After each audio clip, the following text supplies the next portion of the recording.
The face-down molded fan-out wafer level package is a panel process.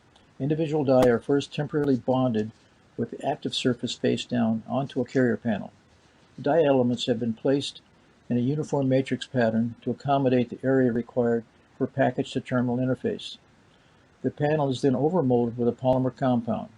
After the mold compound has been thoroughly cured, the temporary carrier panel is removed, leaving access to active surfaces on the die.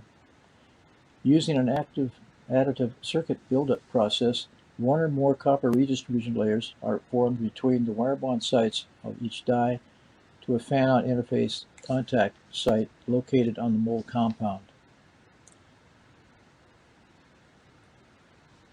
The interconnect method is a variation of the Occam process where we begin with an application of copper seed layer over the entire molded die array panel, followed by a series of imaging, electroplating, and passivation processes to form the interconnect.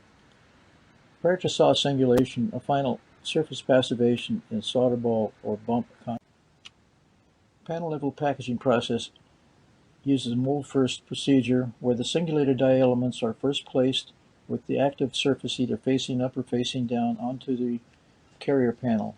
The carrier panel is pre-coated with an adhesive film to secure the die element placement. Following die placement, the populated carrier panel is overmolded with a reinforced polymer compound. This fully encapsulates the die elements.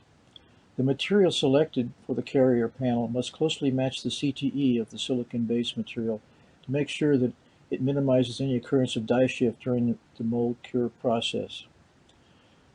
The overmolded die elements mounted in the face-up orientation is somewhat more complex because it requires the removal of polymer material to expose the terminal features for surface metallization and circuit pattern routing.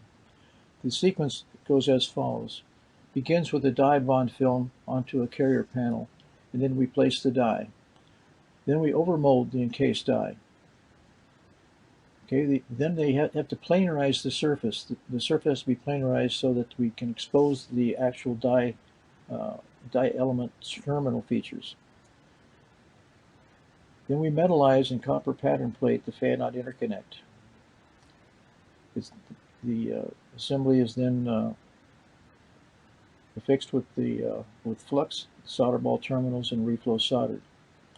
The final stage is the release of the carrier panel, clean, mark, and singulate the devices and ready for test.